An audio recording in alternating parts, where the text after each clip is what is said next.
Okay, you want me to match with you too? Shoot, let's do this. It's epic. It's epic now, boy. Man, All let's right, just go ahead and and just record go it, ahead Pete. with the episode. The Ox and the The Opus Ox is and a the show Opus is a show that explores that friendship through explores the power of friendship through the power of conversation. The Ox conversation. and the Opus The Ox is and a the show. Opus is a show. We will cover We will cover entertainment that explores friendship through the power of conversation, technology, and life. We will cover and we will cover entertainment, technology, and life. and life.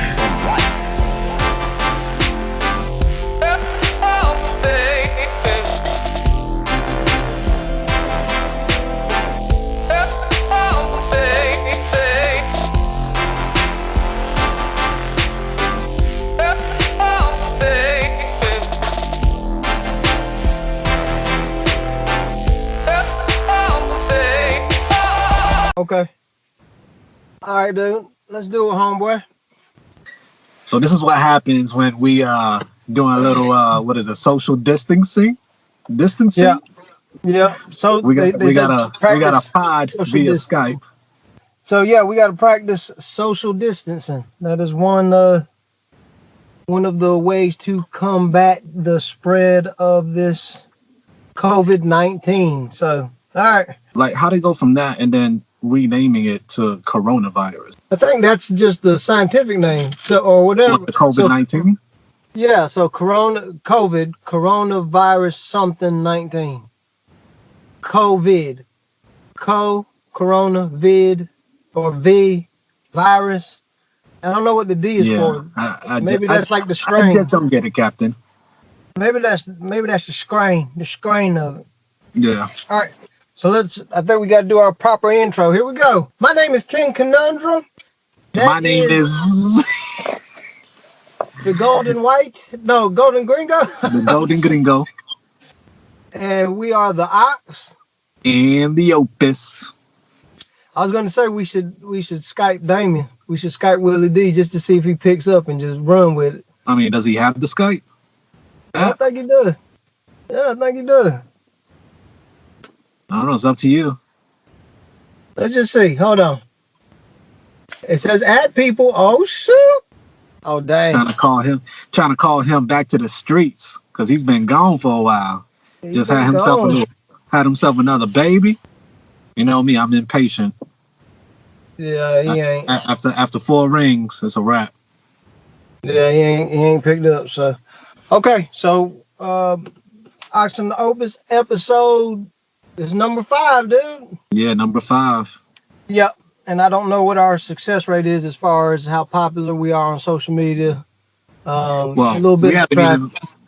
Yeah, I mean, I haven't really, put it out there yet. I was gonna wait until this 5th episode to go ahead and start, posting it, letting people know about it and stuff like that. So then that way, since we got the 5th one out, hopefully, they'll go back, look at the other episodes and know, that they need to catch up.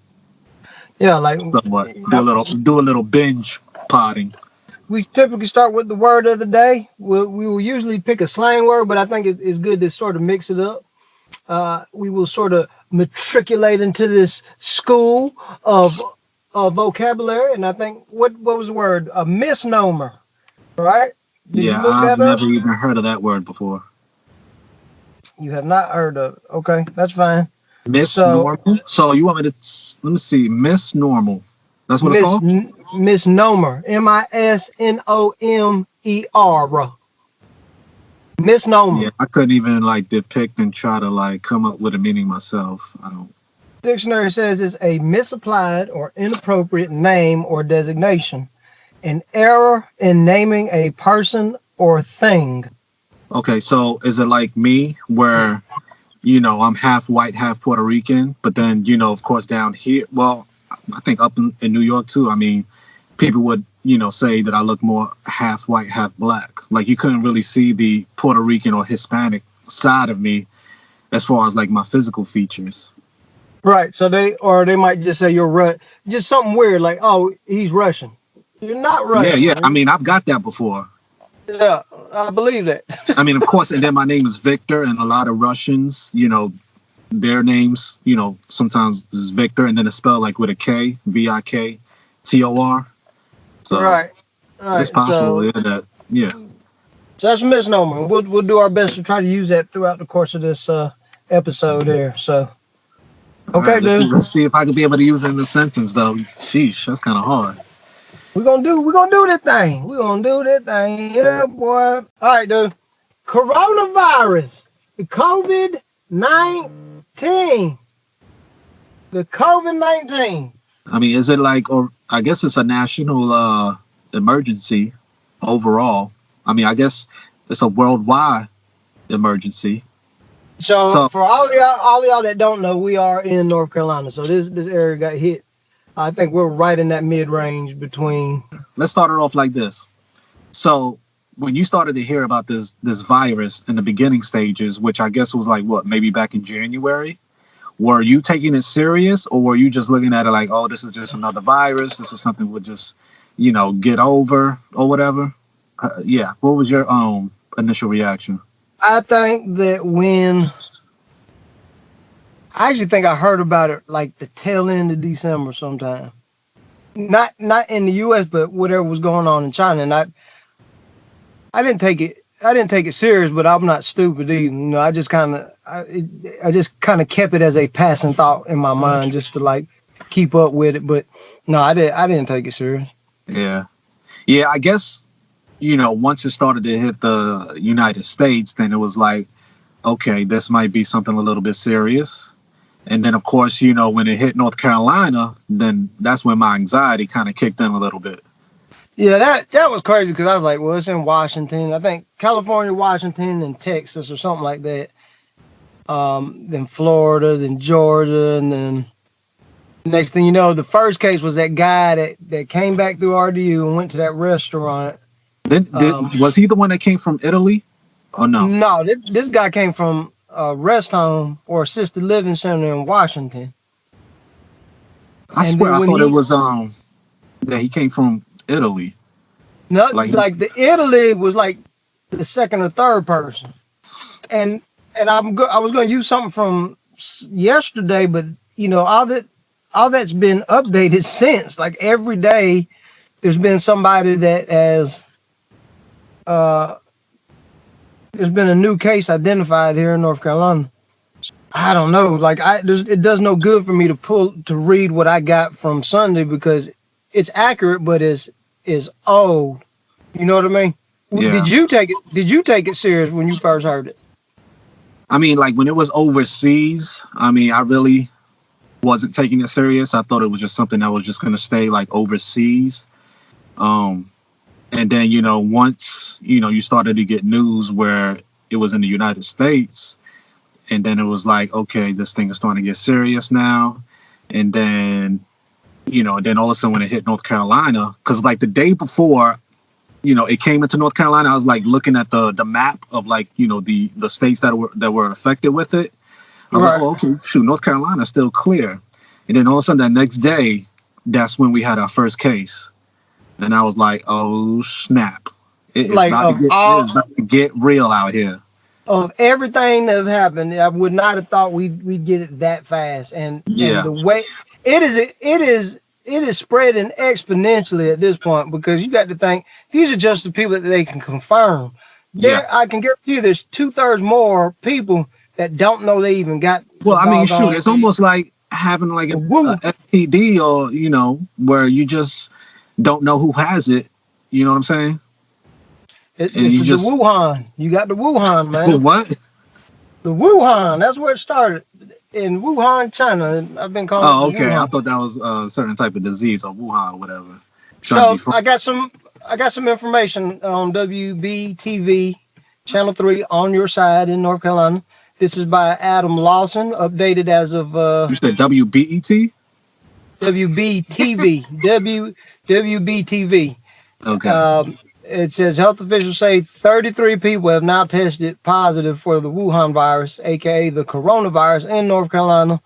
As of so that's like Monday morning. A third name for it, Wuhan. Wuhan. That's the Wuhan. Wuhan. Wuhan. Yeah, I mean, shoot, it's like 3 different names: the COVID-19, the coronavirus, the Wuhan. I I just mean, call it Wuhan because that was the epicenter. That's where it all started at the, I reckon, the wet market out over there in China. is that the Um, city? Wuhan, yeah. Oh, okay, okay. So if I say you got the Wuhan, that means you got the You got the coronavirus. original. You got the original coronavirus. You got the authentic. You got the Yeah, natural blend. There is no strain. There is no derivative of that. You got the authentic blend of that thing, man. yeah. So Ain't uh, no misnomer. What's the word again? Ain't no misnomer. misnomer. Misnomer. Misnomer. Misnomer. Okay. So I'm gonna give you some more bullet points here. Department of Health and Human Services showed 15 cases across the state, meaning cases have more than doubled in just several days. The state says 4 cases are from Mecklenburg County, which is where Charlotte is, which represents 2 new cases. Watauga County now has a confirmed case as well. Cabarrus County still has 1 positive test. So these are people that ain't even officially confirmed that they're basically saying has it seems like. Goodness gracious. Monday, Mecklenburg County, if any of those numbers were reflected in the state's 33 positive cases. Okay, here's the other counties with positive tests in North Carolina. Wake County, how many do you think? Well, out of the 33, Yeah, how many in Wake County out of that 33? I think the last time I read, like maybe 7, 8, 14 cases. 14 cases. Oh, Yeah. Forsyth County, that's where Winston-Salem and is located. those are confirmed cases. It's not even people that might have it that don't even have the symptoms right now. Right, these are confirmed, which means not only that, but they've been tested. So you can even have the symptoms and still not being tested. Like you could have been at the club this past weekend and could have swapped the virus around while getting your groove on, dancing on that young thing. Yeah, man, and God forbid, like there's Velcro in there, man. So not only that, they got Velcro. I'm assuming the Velcro holds on to the virus better. What do you mean they got Velcro? Like as far as clothing wise, or like what you talking about, man? The walls are Velcro? Right. No, just pick it, man. Here we go. Oh, yeah, so 14 in Wake County, 2 in Forsyth County. You know where Johnston County is, right? Where Clayton. Oh yeah. Oh, and then when it came out that the other person was confirmed in Chatham County, which is like near where I live, like because I live like on the borderline of like Wake County and Chatham County. Oh man, that really hit. Like, yeah, it's real. Oh, there's gonna be way more cases here in the next couple weeks, dude. 2 in Johnston County, 2 in Harnett, 1 in Chatham, 1 in Durham, 1 in Wayne County, 1 in Craven, 1 in Onslow County, 1 in Brunswick County. So man, those are like small towns. Those are like small towns too, and I really didn't think it was gonna hit those small towns like that. Look, the state now has test 1,300 people as of Monday, so they only got 1,300 tests as of right now. Oh, dude. Oh my goodness. Yeah. So, the first case, I'm going to look up to see that first case had to been the guy that went to Washington. And then he went to that restaurant. And then as soon as that happened, it's like everything started falling apart after that. Yeah. I mean, I really hope that this whole, this social distancing that we're doing right now, I hope it really works. And it's crazy that it could probably take a few months before, we can get ourselves out of this. Dude, there's no vaccine for it. In South Carolina, it looks like South Carolina had a death from the coronavirus as of this earlier today. It looks like. And then it seems like, it's more of the elderly that are, dying from it, or people that are have respiratory issues or some kind of health type of issue. 65 and plus with respiratory issues, like you said, or underlying health issues that I guess have compromised their immune system. Yeah. So I mean, kind of knowing that, it kind of puts me at ease a little bit, but I mean, I still want to take, the extra precautions as far as, making sure that, me and none of my family, catches it. well, here are the symptoms. The following symptoms may appear 2 to 14 days after exposure: fever, cough, shortness of breath. Those are fairly general though, man. Like, yeah, I mean, I hope because I have a history of like asthma. I mean, I haven't had asthma in a long time, so I don't know if the coronavirus would affected in any way as far as me having a history of asthma. What you think? Well, I think that Dr. Anderson. No. Dr. King Conundrum. Yeah, I think that any type of issue that's related to anything that they described as being a symptom of that virus will affect you, or could potentially affect you. So you just got to play it safe, homeboy. Yeah. Play it safe. Just don't. Man, they showed this guy on the news. It was a guy from Georgia, from Rome, Georgia. He had symptoms. He went on Monday, and he didn't. I guess they tested him for the flu. They said it wasn't the flu. They sent him back home. He waited until Friday to try to get back, just to find out he had the coronavirus. And I think he was hit or miss. I think he's on his way. I think he's improving, but I think he had a time. You got to look that one up, because that is one of the things that scared the mess out of me. Rome, Georgia. Yeah, it just makes you think. He thinks he got it from singing in the church choir or going to church or something like that. So he went with flu-like symptoms on Monday. They said he was okay, just to rest up or whatever. Yeah. And he got progressively worse. Went back Friday just to find out it was a coronavirus. How many people do you think that's happened to? Probably plenty. Right. And I mean, it's like, right now, they having all these cancellations as far as, with church and like, certain events and stuff like that. Like the economy, man, it's looking crazy right now. You kind of have to do this stuff. Like, what else can you do though? Yeah. I mean, I guess, this is the best that we can do as far as to make sure we keep this virus contained and make sure that it doesn't get any further, beyond than where it's at now. Man, you got to really, really think. There are way more people that got this thing that don't know they got it. Yeah. That's guaranteed. There's not even enough test kits to test everybody who probably has it. Yeah. In this state. I'm just talking about this state alone. I don't know. Then once you start to see like, Tom Hanks and then the Utah's Jazz players getting it, then it's like, it's not only just regular people getting it, like it's just everybody's a victim. Everybody's a victim. Right, that's right. Well, wait a minute. You make over 100,000 a year. You're immune to this disease. You just get the corona. We'll keep the virus for ourselves. You're making 35,000 a year. You're gonna, I don't like. The more I think about it, is the more it scares me. When I really, really think on it, because you think one person catches it from somewhere, right? They get on a plane. They're around 60 people. I don't know how many are plane hosts, because I don't fly. I am fly, but I don't fly. I am fly, but I don't fly. And is that a good estimate as far as number of people on an airplane? 60? I think it's more than that. Especially if it's one of those Boeing, the bigger flights. So let's just say 100 50 plus. All right, so 100 people. There's one person infected. He had to have touched or been in close proximity to half of those people. Then he gets to the airport. He's around people. He walks through the airport. He's around people. He goes to the bathroom. He leaves it everywhere in the bathroom. People are going in the bathroom after him. He goes out to eat.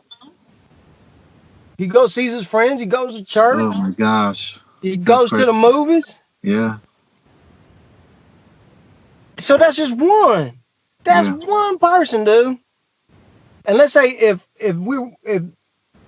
he was fortunate enough, or we were fortunate enough, let's say only 5% of the people got infected from all his interactions. Let's just say he interacted with 100 people. Yeah, that's 5 people. That's 5 people right there.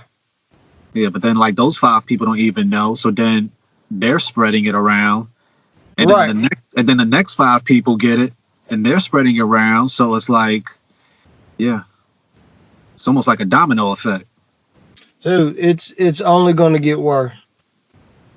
But I mean, hopefully, you know, this whole thing with us, you know, with the social distancing, just, you know, everybody staying at home or doing their best to like clean their, you know, wash their hands, and, you know, hopefully this really helps as far as, you know, making sure it doesn't spread too much, and hopefully, you know, it'll be something that'll just go away. I mean, shoot, I wonder how that whole so did you look up that thing about the Spanish flu? No, I meant to. I'm not gonna lie.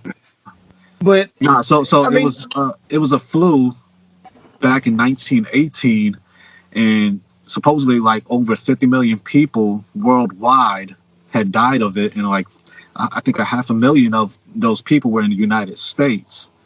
And yeah, it's almost like what's going on right now with this coronavirus. Like it was just a straight up, you know, epidemic.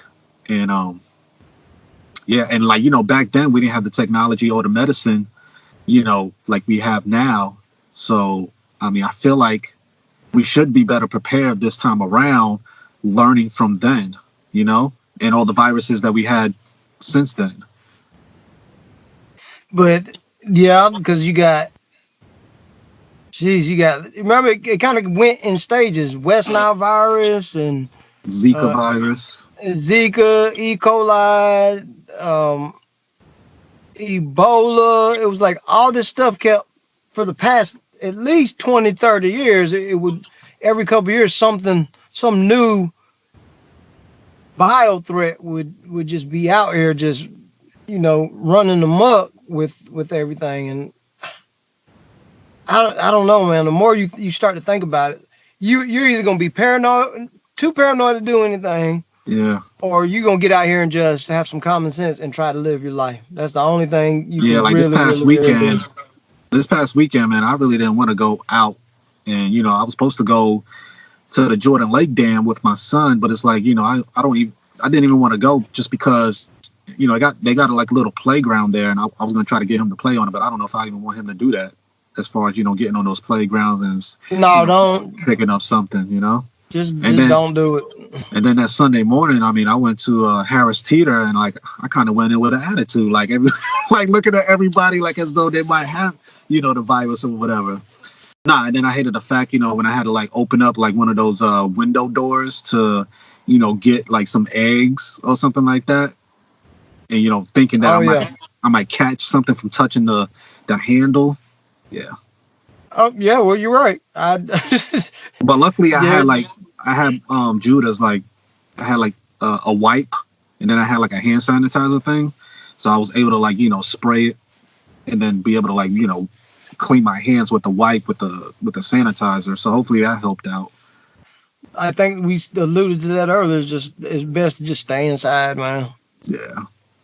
Because if one person in the family gets it, it's gonna spread, homeboy. It's gonna spread. And I mean, when it first came into North Carolina, that's all I could think about is like, you know, either I'm catching it, and then it's like, you know, this is it. This is my life. I'm gonna die. I'm not gonna be able to like, you know, spend time more of my life with my family. And then like my son, he'll get it, and then it's like, you know, he's only like 1.5 old, so he's not gonna be able to experience life. Like I was just being really dramatic in my head about it.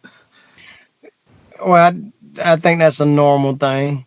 Yeah. But the good thing is, like, numbers wise, you still fall in that lower percentile. Once you get to 60, 65 plus with health conditions, then. Yeah. So speaking of as far as like, you know, certain, you know, people that are getting it, I guess there's a thing out there where people are thinking like, you know, black people are not getting it, like they're immune to it. Well, here's a confirmed case that kind of debunks that. Idris Elba, the British he got actor. it? Yep.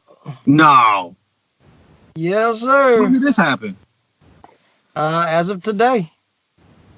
Wow. As of today.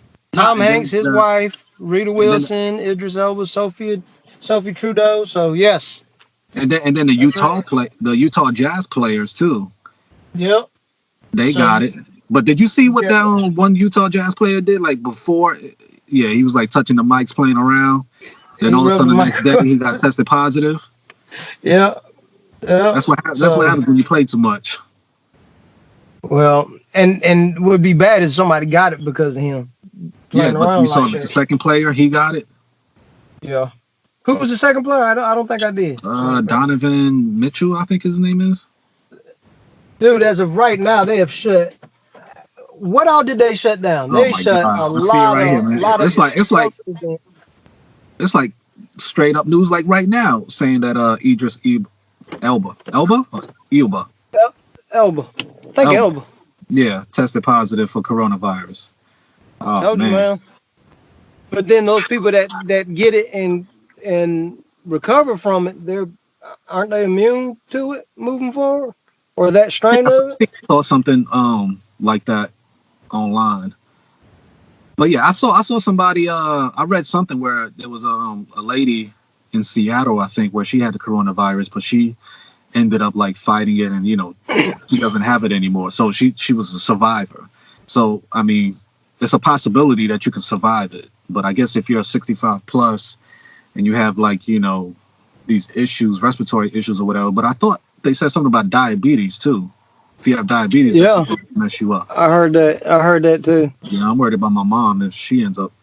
I mean, pray to God that she doesn't get it, because my mom, she has diabetes, and I really, don't want nothing to happen to her. I mean, everybody in my family got it. I mean, the dog on mailbox, everybody. Me and my sister are the only ones that ain't got diabetes or high blood pressure or any of that stuff. You said the dog in the mailbox? Everybody. The mailbox too? Yeah. The mailbox too. So anytime you can look up anything and there's a conspiracy theory attached to it, right? Disney, Toyota, any of that. You can look up anything and find a conspiracy theory. So we are talking about the Wuhan, aka the COVID-19, aka the coronavirus, aka what the young kids are saying is Corona time. They obviously would fall into that category of conspiracies, hoaxes, etc. You want to hear some? Hoaxes and pokes. Hocus pocus. Right. Hocus pocus. One of the conspiracy theories that are going around is the government introduced the coronavirus in 2018 and Bill Gates was somehow responsible. I just think if they're going to introduce something like that, it would be a more sophisticated virus. Not anything. It's just too all over the place. Coronavirus. Another just misinformed idea is the coronavirus originated with Chinese people eating bats, and I know I've heard that before. I heard that one. Yeah. Before today. So the virus is no worse than the common cold. Another one. Yeah, I heard that the regular flu is deadlier than the coronavirus. That is a misconception at this point. Like there's more deaths in the regular flu than coronavirus. All right, go ahead. But then with the flu, you got a vaccine for it. There's something that's prepared to help you fight it. At least with this coronavirus, you're just kind of thumped. Okay, hand dryers are effective at killing the coronavirus. Don't believe that. Don't do it. Don't believe the hype. Don't believe the hype. Yeah, don't drink the Kool-Aid, man. Just you'd rather. And if you're one of those folks that say, "Well, I'm right. I know I'm right," well, roll the dice. I would just go ahead and take the precautions and still get the help that you need instead of playing games. Nah, there's one that I heard where I think one of my coworkers said something, or maybe he might have heard it from somewhere, but he was saying like had something to do with this coronavirus to mess up the whole political, voting, election or whatever this year. I wouldn't invest in this stuff. Not when your family's at stake. Just wash your doggone hands. That's what you need to worry about right now. Wash your hands, and if you feel any symptoms, call somebody. The Simpsons predicted the coronavirus. Well, the Simpsons are known for predicting everything, but I do think it was a coincidence. You'll have to look that one up, but look up the Simpsons predicted the coronavirus. Look it up. I would like actually look at the episode and just see, but I mean, how many movies, episodes, stories have told a story about a disease that's something similar to coronavirus? This won't be the last, dude. It's going to happen again. It's going to be something different, and it's going to spread, and, you know, you're going to be able to tie in a whole bunch of other stories and artistic works that, you know, kind of echo the same thing that's going on in real life, whether it's an actual conspiracy or not. I think they're missing the point. Is you need to get help if you ain't feeling good, homeboy. Hey, so what are you doing as far as for the rest of the week, being that, you know, Havens, you know, the school is canceled for like the next 2 weeks? Yeah, so as far as working wise, I'm gonna take off tomorrow, and then Shine's gonna take off Wednesday, Thursday, and Friday, or we'll have to get somebody to watch him. Okay. And that's just this week, and then next week we just have to figure it out. We just got to get through this week and then figure out what we're gonna do. So you're just trying to figure it out like week by week, I guess, or day by day.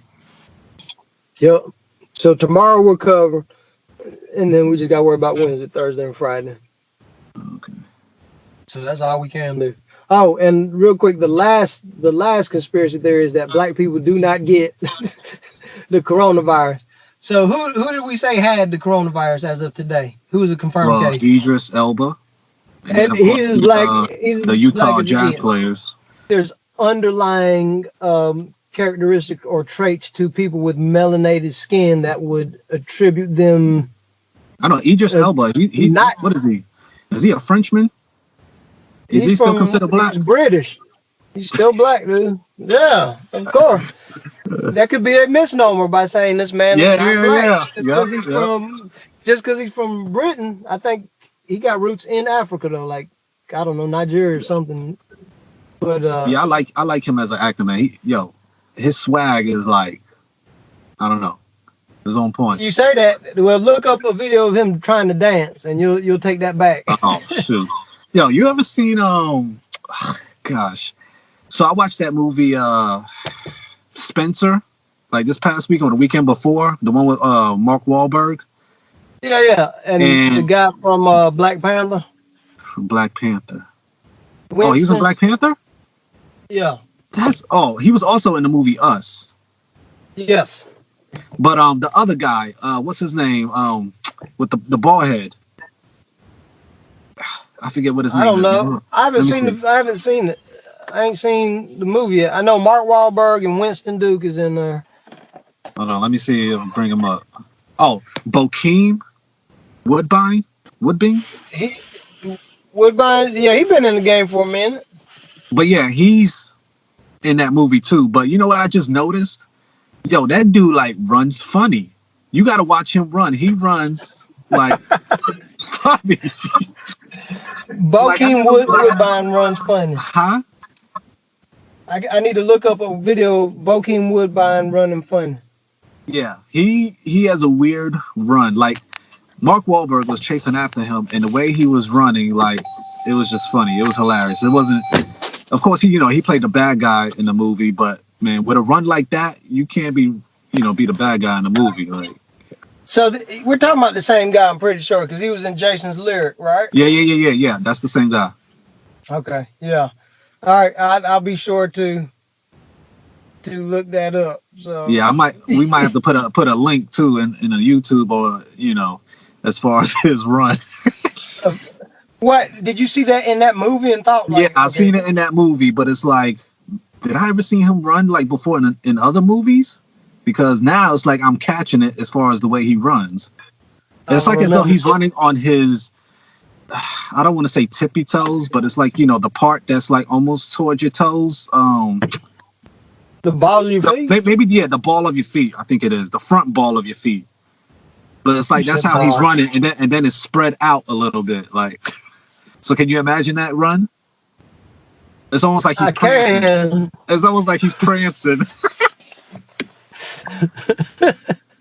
Shout out to Bokeem Woodbine, man. He is he's one of those guys. He doesn't get enough. He doesn't get a lot of recognition for the work he put in. Yeah. It seems like he's always playing like the like the bad guy in like a lot of these movies. Yeah. Like, I wonder if he's like being what's it called? Typecasted. Yeah. I wonder if he's getting typecasted. Probably is to be. You had to think, especially back in the '90s, early to mid '90s. That's all it was. It was like these gangster movies. That's Menace to Society, Boys in the Hood. When all that started to blow up. Yeah. So him, what's his name? Daimon Hansu. He's another guy that don't get a lot of credit. Yeah. You know who else doesn't get a lot of credit? Who? Our next sponsor. All right, let's take a quick 15 seconds and let our sponsor do what our sponsor typically does. Now 3, a 2, and a 1. 1.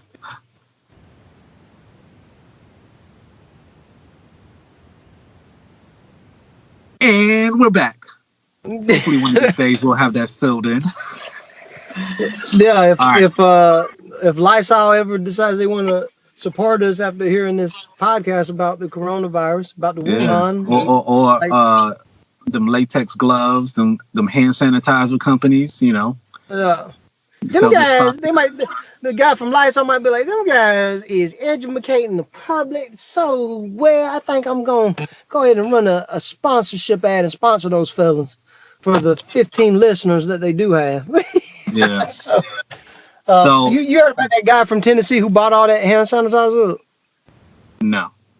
So he bought a whole bunch of hand sanitizer or Clorox wipes or something, and he was selling them like quadruple what he paid for it online. It's a dirty game, man. I'm telling you, it's a dirty game. Hey, how's your toilet paper stock? They shut it down. We're good. We're good. We got about 10 rolls. So 10 rolls? Yeah, I think that's what we're looking at too. But it's the budget brand, but that's typically what we'll do. The Food Line brand. Yeah, Food Line, Harris Teeter brand. Yeah, we got ours from Costco, but this was like maybe a few weeks ago. But why is everybody buying toilet paper? Man, you just don't want to get caught out there, with a hanky panky, You don't want no chocolate with a smoking hot set of buns and nothing to clean it out with. I guess it's very important to not have a dirty booty. Yeah, but how does that tie into the coronavirus? The spread? Yeah, how is that? Where is the logic? Where did that logic formulate? I don't know. It's just that I think because they're afraid that maybe there's a lot of our toilet paper is manufactured in China, because like a lot of stuff is not going to be coming over from China. So that's why, a lot of things a lot of people are going for are like the most, the essential stuff if it's being manufactured over in China. Because, I guess the factories are on hold right now. Hey guys, listen up for the Ox and the Opus podcast. It'll make you laugh, it'll make you cry, it'll make you think, and it'll make you move forward. Enjoy it. The Hacks and the Opus podcast. Go ahead. It's your thing. So, I don't know. Hold on. So, did you get a chance to, watch the documentary or just watch the video or whatever? Yep. On both? Yep. Oh, okay.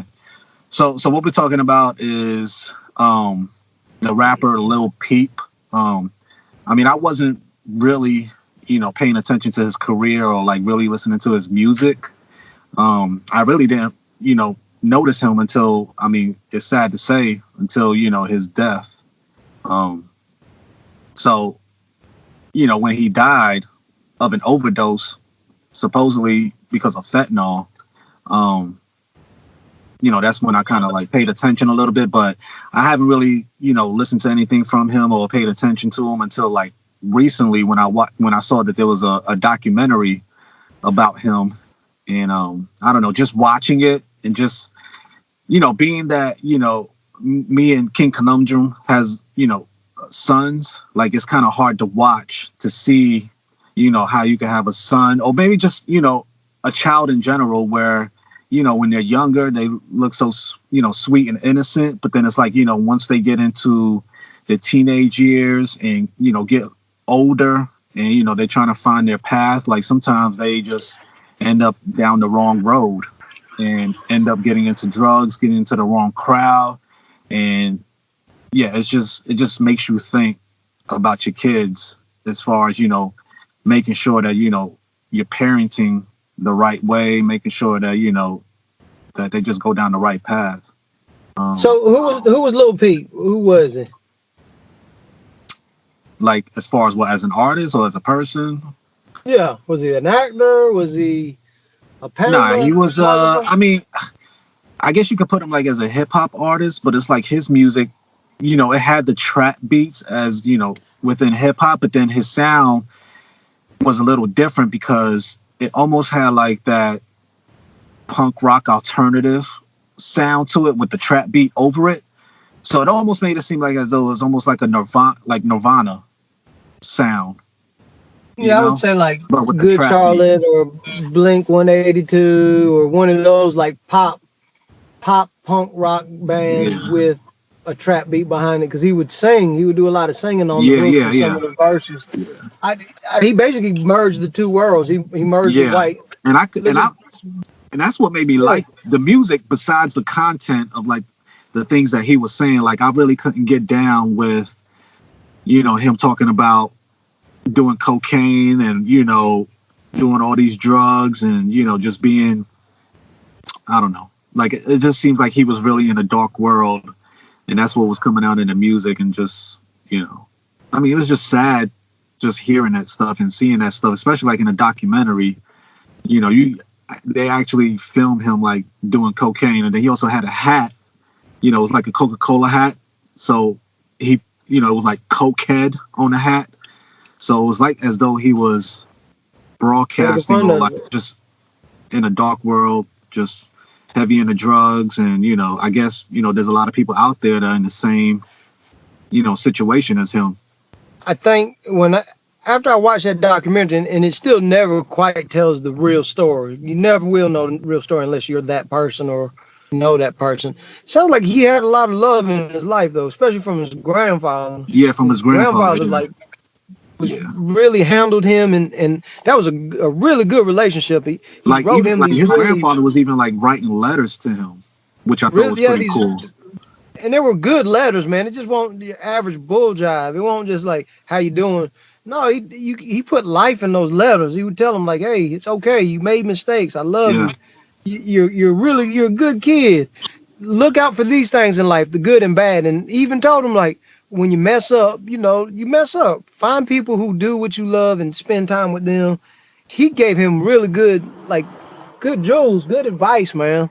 And it wasn't like a cotton candy type of advice. It was like real. It was just like, look, you get one life, basically. Live it. You made mistakes, but I see a lot of potential in you for great. A lot of people, there was something about this kid that he had some sort of star quality about him. Yeah. A lot of people, as they would say, a lot of people liked the cut of his jib. They really liked, he had something natural with him, because you could just tell through that documentary, people just gravitated towards that kid. Yeah. And, I mean, I guess you could say that he was almost like a Kurt Cobain. What you think? Yeah, I would say, certain people got whatever it is. And he obviously had it, man. People just, it's like they fell in love with the kid, man. And that's what really sucks about it, because he really seemed like a good kid. It seemed like his downfall was being around other people. But do you think it started off from his parents getting divorced, and then that's when, I guess it started to spiral out of control as far as hanging out with the wrong crowd and just maybe, doing the drugs? Like, I mean, of course, it probably started off with just weed, but then after that, spiral into the harder drugs. Dude, I think it could happen that way. And it's easy for me to say, well, a lot of people's parents get divorced and that doesn't mean anything, but everybody takes things differently. Yeah. There's something that happened with his father they never went into detail about. Well, yeah, about the part where he was talking to another girl while he was in the car, and then he mentioned it to his mother. Yeah, I think there's more to that story. That relationship with his dad did some damage, Yeah. and it's hip hop, dude. Hip hop does not love its own. It's not It's what? just one. It doesn't. Hip hop does not love itself. Rap, that genre, just it chews people up and it spits them out, dude. That's just what it is. So you're hanging around other people that do drugs and they're into the same style of music. That is a perfect combination for something to go wrong. And then the fact he kept those people, like, he had a good heart. There was something to him. He attracted the people, he kept them around, and he wanted to help them, but But it's they like were of he no got, benefit. yeah, but it's like he got away for a while when he moved to London or something or to Yeah. Europe. And then Yeah. I mean, I guess they thought he was on the right path, but then when he started to tour again, I guess that's when he ended up going back that route, you know. Yeah, he was doing good when he went to the UK and he was spending time. Him and McConan did Yeah. that album together or did some songs together. And then he was like on his fashion tip too and all that stuff. Like, yeah. Yeah. But He would have been like Justin Bieber. I feel like he would have been like a grittier, grimier version of Justin Bieber. Dude, they said he was like laid out in that same position for like 4 or 5 hours and nobody checked on him. They just thought he was asleep, I guess.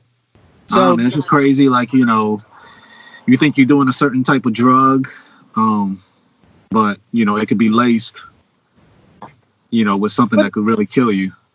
But there were instances in that documentary that showed him he had a nosebleed. He was bleeding from snorting cocaine, and he kept doing it. Yeah. He kept doing it. It's easy to judge, and I don't want to do that. But man, it seems like everybody failed this kid, man. Yeah. The only people that I feel like that were there for him to try to like put him on the right path was like the tour manager and like the managers. It was more so like his friends, and people that were just fans. Because I think I seen where the fans were even like giving him like, you know, drugs and stuff like that, like in a car. Yep. They were giving him little bumps of acid or whatever it was, and but then, okay, but his management knew he was doing cocaine. That's the thing. Like, and maybe I'm just clueless to that world, and I don't know enough about the business. But my guess is if I'm a manager and I see this kid, I feel like the human side of me would have to speak up. Like, hey, I'm your manager. You're doing cocaine. That's not going to end well. Especially you doing. I'm pretty sure they had those talks, but you know, he's an artist. You know, he's gonna do what you know he wants to do. Yeah, I mean, that's tough, man. That's tough. Now I'm still not a huge fan of his music, though. After I heard some of it, I could see the appeal. I could hear the appeal in it. Yeah, his stuff was like so grimy, like including like the videos, like the early stuff, like almost looked like they were using like a VHS like camcorder and stuff like that. But people were still drawn to it, like that's the thing. He had a passion or a drive for it. You're just gonna put out song after song and do videos and just do it, which is what he did. And that says a couple things. Look at how far trap music has gone. Yeah, I'm telling you, man. It's his own genre now. It's his own thing. I'm saying it's like, yeah, it is. Because, you know, you got people like that are doing like the country trap. And then you got this where it's like alternative rock trap. So it's like as though the trap beat, drum pattern or whatever is like the foundation, you know, to take it whichever way you want to take it, you know? Like even pop music is using like trap beats. Yep. We might have to do like the history of trap music, where it all started from. Where do you think it started from? I mean, I guess it started off in Atlanta. Of course, you know, T.I. was talking about trap music beforehand, but it didn't sound like this though, as far as like the beats. Like I feel like they sound a little bit different nowadays. I just felt like it evolved from then, from when it started back then, the whole trap music thing. See, I think a little bit further. I think when Miami bass music, man. If you listen to it, But even like Rick Rubin, a lot of stuff he produced for like LL Cool J and all them other guys, it had 808 in there. So I think all of that kind of had his hand in. We're gonna have to. That might be the next topic, like Yeah, is we just research definitely. trap Yeah, music and just yeah. give some details and True. That's my favorite. We talk about some hip hop and stuff like that. I can yeah. get in my bag. Oh shoot. Would that be a misnomer to say that trap music is hip hop, or is that an accurate description? Or we'll save that. We'll save that for the True. trap music. Trap is like pop now. It is. Well, hip I mean, hop is like they saying hip hop itself is pop. they call it rap. That's rap music. Then that's what I would say. Pop. The pop version of hip hop is rap. So what is the pop version of trap music? But trap music falls under hip hop though. Still. Yeah. Whether there's the style of hip hop you like, it still falls under hip hop for me. But anyway. Before we get out of here, because we're coming up on an hour, going back to this little Peep thing, like, what are you doing? Since I have a young boy, and yours just turned 12 years old, he about to be a teenager next year. Like, what are you doing, or what are you preparing for, as far as to make sure that you're leading him, down the right path, to make sure he doesn't make any mistakes? Or, I mean, of course he's going to make mistakes, but at least try to learn from them and stuff like that. So I don't want to give a overly pedantic, detailed answer, but I kind of do to really explain myself. But I'll just go until you tell me to shut up, okay? So when we had Haven, he was premature. Yeah. So I already knew, kind of what that road may or may not look like. I had a better picture of it than you would. I knew we were going to struggle a little bit. So in my mind, and maybe it was just premature thinking. You get it? Premature thinking. Yeah. So he was 3 months. He was 3 months. He was 3 months early. He was 3 months early. So he was really early. He was 3 pounds. No, he was 2 pounds. 2 pounds and 3 ounces. Anyway, my thinking was, okay, I don't have a lot of family here. Only thing I know to do is to surround him with people that love him. And like you would be one of those guys. So just my closest friends, even the family that wants to be around, and to expose him to the world in doses. So we've had the birds and the bees talk a long time ago. And the conversation has changed. How old was he when you had that conversation? To where he could really get a good grasp on it, maybe 7. Oh, dang, that's pretty early. I've talked with him, but we would put into practice a lot of these conversations and a lot of these habits that we try to instill in him, to the point where now it's just like, hey, he said this before, hey, that's not a man, that's a woman, or that's not a woman, that's a man. When he sees a transgender, I was like, okay, you're right. We don't do that, but the fact he's seen a transgender, like, in person, like, or like this on is TV. Okay. TV. And the conversation kind of goes that, okay, yeah, they're transgender, but does that affect how your food tastes? Does that affect your money? Does that affect how you enjoy your life? No. Okay, we let them live their lives. We don't do that as Andersons. We don't practice that, but and I just say that to say I'm very open and I'm very honest with my son without being too vulgar.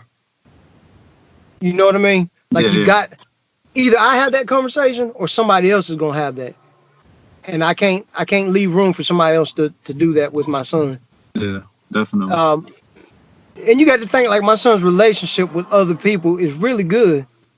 Like, he'll ask about you. He knows you by name. Same thing with like a lot of his cousins and some, a couple other people like Joe. He knows who y'all are. He knows he's safe.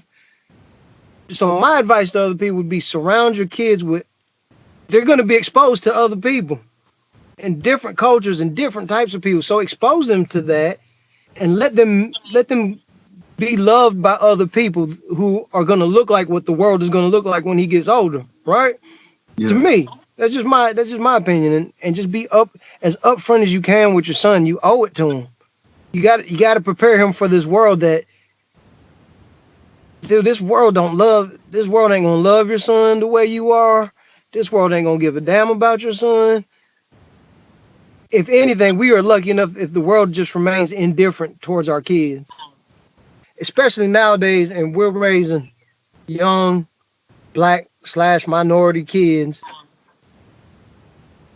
The world ain't gonna love them. Their own people won't love them. So you got it. That's just been my tactic. I don't know if it works, Vic. I'm not gonna lie to you. I surround my son with a lot of love, a lot of honesty, and I bring other people into the picture because that's what I was missing when I was growing up. So yeah, that's how I prepare them. We talk about drugs, and I tell them, "Don't be stupid, man. You do this, you are setting yourself up for failure.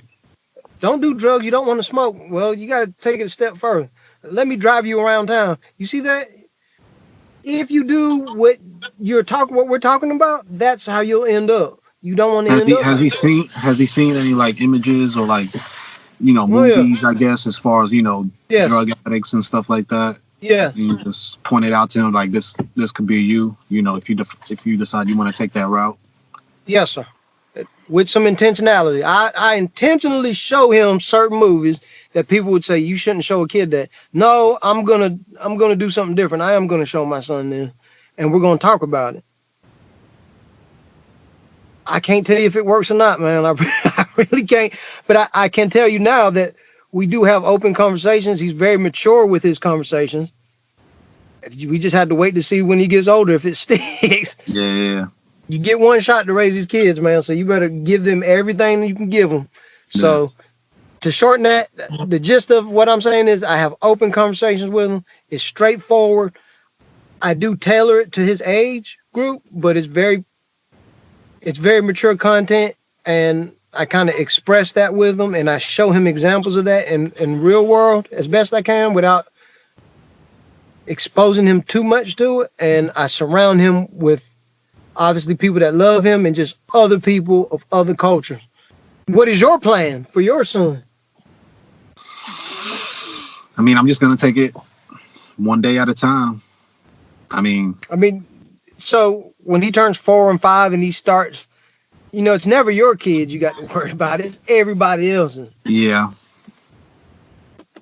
When are you gonna especially start? like when he, goes into school, into pre-K or whatever, I got to worry about, the certain situations that, he could possibly be involved in as far as, with other students and stuff like that.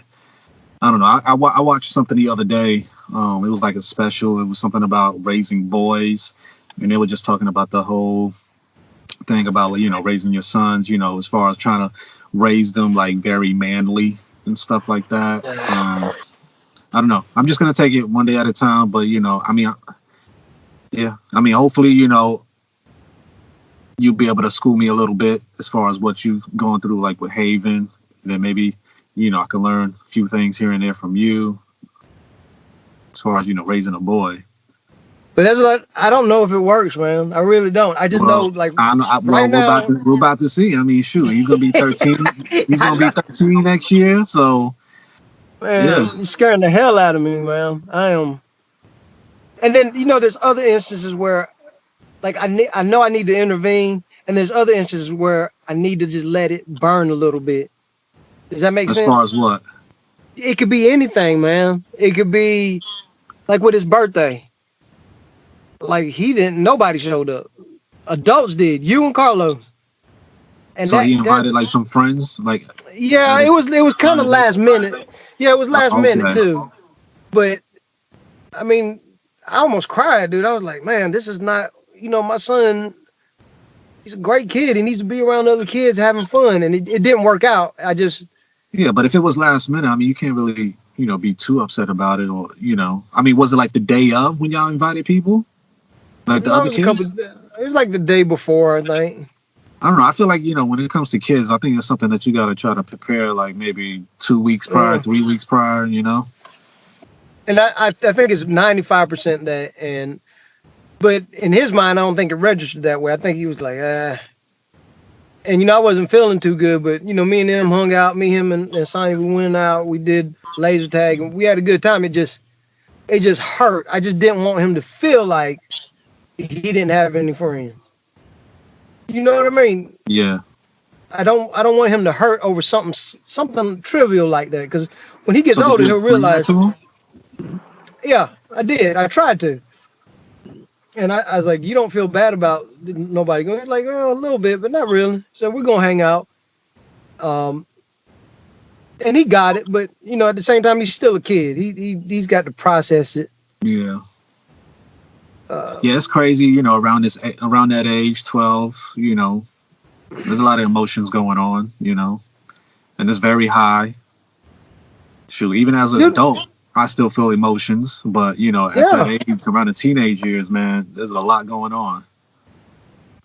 And see, that's the trick. Like, for me, I just can only go by what I remember being that age. Yeah. And where I needed help.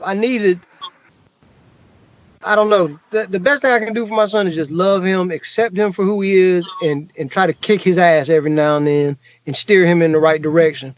And I think I've really gotten better with that. Is I realize the older he gets, there's going to come a point I don't have an influence on his life as much. Like, he's going to walk his own walk, and that terrifies me. And I got to let him do that. But, I mean, you seen him grow up, dude. When he was a premature baby, we'd go watch movies and I'd bring him over there, and you've seen him. Yeah. Just crazy how fast the time went. Like, he's about to be a teenager next year. You ready for that? No. And then before, you know, it'll be time to go to college. It'll be 21. It'll be time for him to settle down. You know what I mean? Shoot. Then that's when you and Sonya can get y'all groove back, and, you know. Well, I don't know. Y'all still got y'all groove. We're there. As best, given the situation, we're there. I always keep in mind that, you know, gotta let God kind of be the epicenter. I don't know why when I said that, get the groove back or whatever, I started twitching my hips. Like, I don't know what that means. That's the salsa. That's the salsa in your blood, man. That's the salsa. You ready to do the, what do they call it? The merengue? No. Nah, what merengue. Is the dance called? Merengue, bachata, and salsa. So that's the Hispanic coming out right now. All right, man. We're gonna have to close up shop. Is it time? Yeah. Dude, we're like 11 minutes over an hour. I talk too much again, man. But I gotta get home to the family. Hey, so can you send the audio to me? Yeah. Why are you smiling? You don't think I'm gonna do it? Yeah, I don't know. There's some uncertainty with you, it seems like. I got you. You okay over there? Yeah, man, we're good. Hey, there's no Big Boss Baby ain't here. We'll get him on one of these other episodes because I know y'all love that resplendent personality. So just to let the audience know, this is not something that we did as far as just a social distance thing as far as Skyping. I think this is something that we're probably going to do more often just because of our like family and working schedule. Yes. So it might work out better. But then again, you know, of course, we're going to have our times where we actually, you know, meet up in person because, I mean, it's always good to, like, you know, meet up in person. All right, y'all. This is the Ox. All right. And the Opus. I am King Conundrum. And I am the Golden Gringo with the Mingo with the Golden Gringo with the Lingo. That's how we're going to do it. We finna episode 5. Episode 5. Yeah, we didn't say the word of the episode too much in this episode. That was a hard one. I ain't gonna lie. That was what was the word again? Misnormal. Misnomer. Yeah, misnomer. Misnormal. Well, normal. We don't have a. Yeah, it's almost like, hey, Miss Norma. And you know what's different about this episode? Nobody's knocking on the door telling us you got 3 minutes. You know what I'm saying? Hold on. Hey guys, you got about 5 more minutes. Just letting you know. Like, you know who you're looking like? Who? Osama. Osama bin Laden? Oh my gosh. That messed up, man. That messed up, man. I like it too. I'm not gonna like when it starts to get humid. Once that humidity kicks in, oh boy, it's over, boy. It is over. Why? Because your hair starts to crimp up. Ooh. Hell no. Yes, sir. Did you hear me? Yes, sir. All right. I heard you. That's it. All right, y'all. hope y'all stay safe out there. Make sure you wash your hands, wash your butt. Make sure you keep that toilet paper in stock. Hide your kids, hide your wives. and we'll all survive. Man, I seen like some pictures that people been posting where like the streets of like New York City are like just dead. Like hardly nobody's walking the streets. Like, yeah, it's crazy. But think about this, compared to the potential of what another virus could have done, the world would collapse, man. Or what if it was something that turned us into zombies? Right. Or turned us into mulattoes. Like we And look at the measures, look at all the plans that they've called a national emergency. Yeah. Or at least North Carolina called it a state emergency. Do you believe that Trump was negative on his test? I guess we're about to find out. Was he? He's 65 plus, ain't he? He wasn't looking too good though.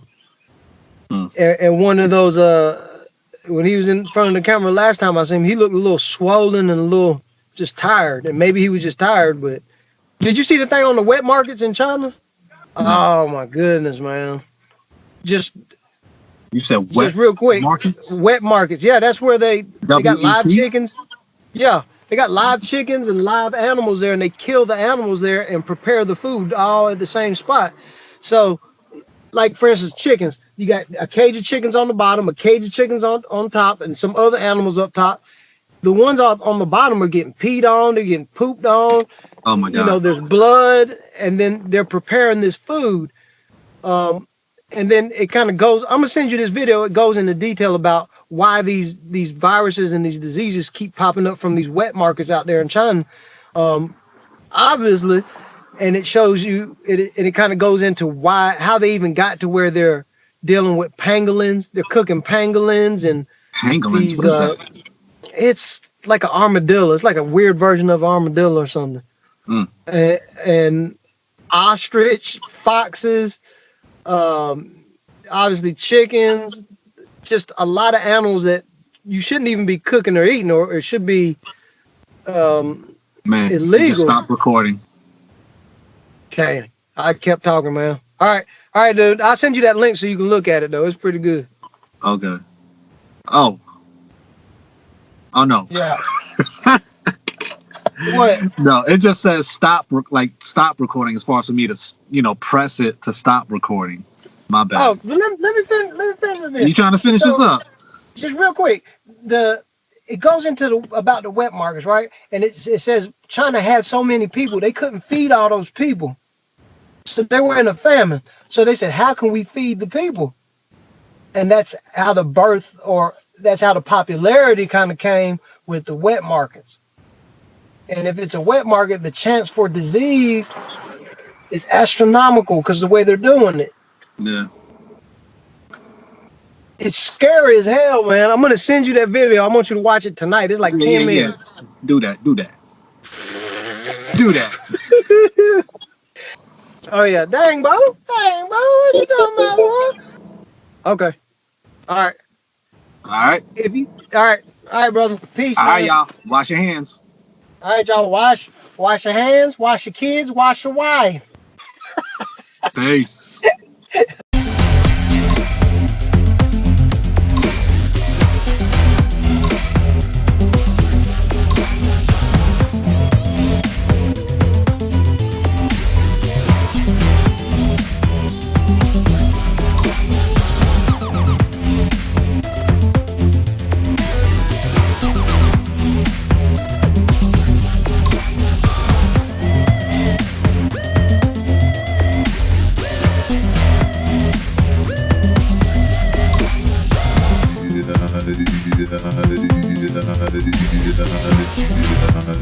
Hallelujah.